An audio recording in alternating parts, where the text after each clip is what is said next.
আসসালামু আলাইকুম রহমতুল্লাহ। এই আপুটার কথাগুলো সম্পূর্ণ কথাগুলো শুনে যাবেন।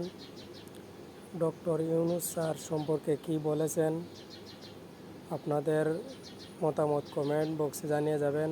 আর আপুর ভিডিওগুলো শুনে আপনাদের মতামত জানাবেন।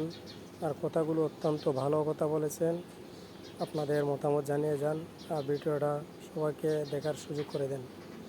ডক্টর ইউনূসের কথা বলছেন নাকি এই সরকারের কথা বলছেন? ডক্টর ইউনূসকে যদি বলেন তাহলে আমি বলবো যে আজীবন উনি যতদিন জীবিত থাকবে অতদিনই থাকুক। কারণ আপনি দেখেন ডক্টর ইউনূসকে আমরা আসলে সেরকম মর্যাদা দিতে পারি নাই।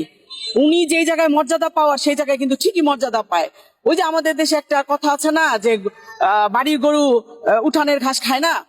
যেহেতু উনি আমাদের দেশের, আমরা ওনাকে সেরকম মূল্যায়ন করতে পারি নাই। আসলে উনার মতো মানুষ যদি আরো বাংলাদেশের ভিতরে ধরেন নিম্নেও যদি আরো 5টা বছর থাকে উনি, তাহলে দেখবেন যে আমাদের এই দেশের মানচিত্রে আমাদের দেশের অবস্থানটা